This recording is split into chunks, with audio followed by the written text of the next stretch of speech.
ഫോട്ടോഷോപ്പിൽ എങ്ങനെയാണ് ഇതുപോലെ ഒറ്റ ക്ലിക്കിൽ ഫോട്ടോ കൊളാഷ് ഉണ്ടാക്കാമെന്ന് നോക്കാം. മുമ്പ് ഞാൻ ഇതിൻ്റെ ഒരു സ്ക്രിപ്റ്റിൻ്റെ വീഡിയോ ചെയ്തിട്ടുണ്ടായിരുന്നു.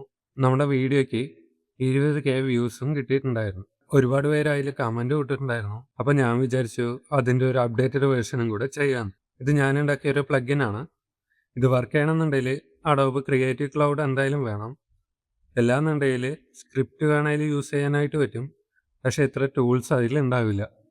ഇത് ഇൻസ്റ്റാൾ ആക്കാനുള്ള ഫയൽ നമ്മുടെ ടെലഗ്രാം ചാനലിൽ അപ്ലോഡ് ആക്കിയിട്ടുണ്ട്. കൊളാജ് പ്ലഗിന് കമൻറ്റ് ഇടുകയാണെന്നുണ്ടെങ്കിൽ നിങ്ങളുടെ DM-ലോട്ടും വരും.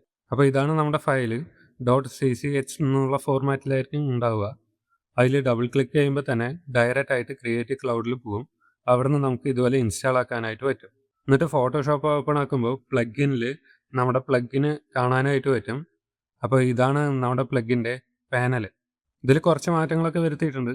അപ്പോൾ നമ്മൾ ഏത് ലേഔട്ട് സ്റ്റൈലാണോ സെലക്ട് ചെയ്യണമെന്ന് വെച്ചാൽ അതിൻ്റെ ലൈവ് പ്രിവ്യൂ ഒക്കെ കാണാനായിട്ട് പറ്റും. അതുപോലെ തന്നെ സ്ട്രോക്ക് കൊടുക്കാനും അഡ്ജസ്റ്റ് ചെയ്യാനും സൂം ചെയ്യാനുള്ള ഓപ്ഷനൊക്കെ ഇതിൽ തന്നെ കൊടുത്തിട്ടുണ്ട്. അപ്പോൾ ഇതെങ്ങനെയാണ് യൂസ് ചെയ്യണമെന്ന് നോക്കാം. അതിനായിട്ട് ഒരു ക്യാൻവാസ് ക്രിയേറ്റ് ചെയ്തിട്ട് നമ്മൾക്ക് എവിടെയാണോ ഫോട്ടോ വരേണ്ടത് അവിടെ ഇതുപോലെ ഒരു റെക്റ്റാങ്കിൾ വരച്ച് കൊടുക്കുക. എന്നിട്ട് ആ റെക്റ്റാങ്കിളിനെ സെലക്ട് ചെയ്തിട്ട് നമുക്ക് ലെയർ സ്റ്റൈൽ ഏതാണോ വേണ്ടത് അത് ചൂസ് ചെയ്യുക.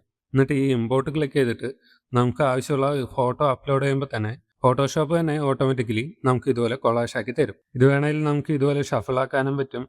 അതുപോലെ തന്നെ ഫോട്ടോസ് അഡ്ജസ്റ്റ് ആക്കാനും പറ്റും. ഈ ഒരു ടൂൾ യൂസ് ചെയ്ത് നോക്കിയിട്ട് എന്തായാലും നിങ്ങൾ അഭിപ്രായം പറയണം.